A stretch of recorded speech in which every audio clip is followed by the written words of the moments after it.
Nós estamos acompanhando no noticiário situação crítica sobre estes casos suspeitos de intoxicação porque pessoas ingeriram bebida alcoólica, aparentemente bebida alcoólica que havia sido adulterada.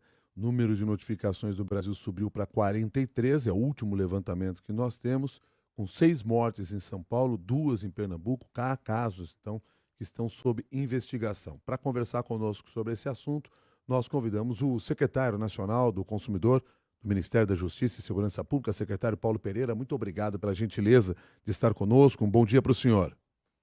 Bom dia, Milton. Bom dia, Cássia. É um prazer estar com vocês, com os nossos ouvintes, embora por um motivo tão desesperador para a sociedade, mas esperamos poder ajudar. Secretário Paulo Pereira, o que está no âmbito da sua secretaria para se tentar ter um mínimo ali de informação e controle sobre essa questão importante? Veja, Milton, em primeiro lugar, a Secretaria está inserida num esforço governamental e interfederativo de monitorar e ter condições rápidas de ação para essa crise. Então, vale rapidamente contar isso. Desde sexta-feira, quando se noticiou o primeiro caso, se montou uma rede de atenção.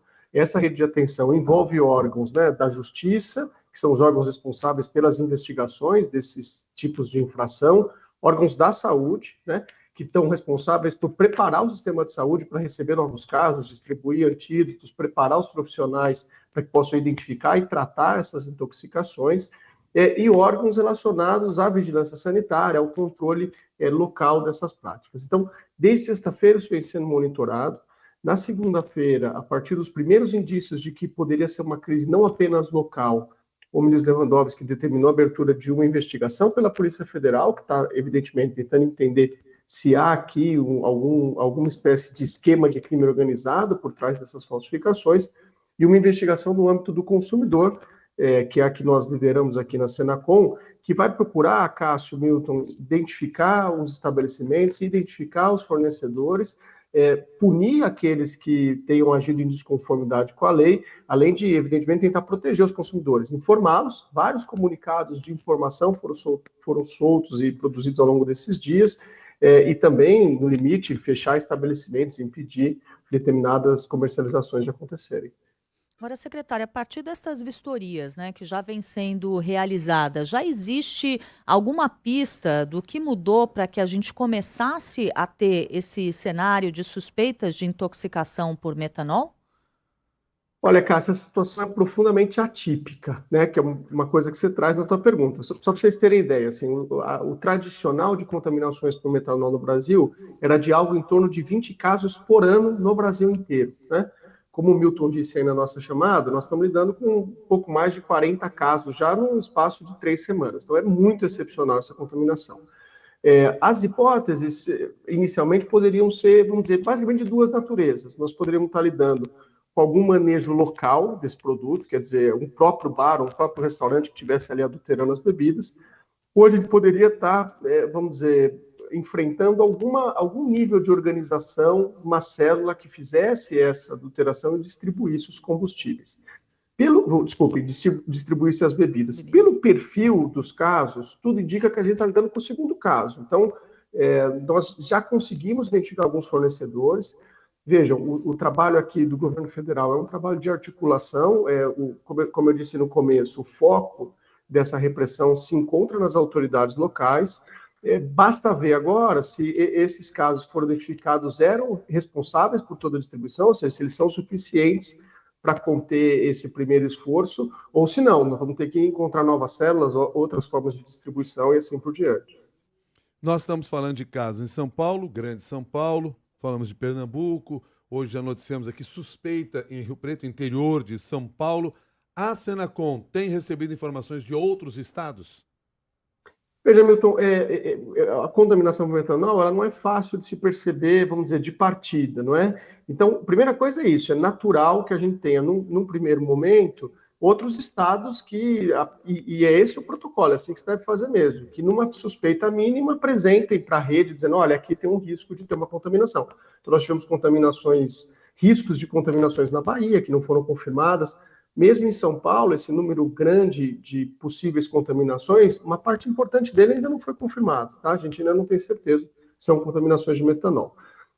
A gente ainda não percebe, Milton, nenhuma denúncia relevante de contaminação metanol pela Senacom em outros estados. Agora, veja, o problema do comércio ilegal de bebidas é um problema grande no Brasil, então a gente tem denúncias diárias disso na Senacom. Então, a gente, um pouco para te responder de forma objetiva, a gente tem indícios, né, de problemas de distribuição de bebidas no Brasil inteiro, mas, assim como no sistema de saúde, a gente ainda não vê nenhum indício confirmado ou preocupante dessa contaminação fora desses dois estados, embora, pelo perfil dessa crise, é possível que isso aconteça, a gente tem que estar muito preparado para agir. Até pela dificuldade de se constatar esse tipo de intoxicação, já que os sintomas iniciais podem ser muito semelhantes aos sintomas de uma ressaca comum, existe a expectativa de que esteja acontecendo uma subnotificação dos casos?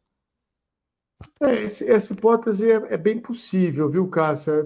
Parte do esforço de sexta-feira para cá foi esse, quer dizer, e parte do trabalho que vocês têm feito na imprensa.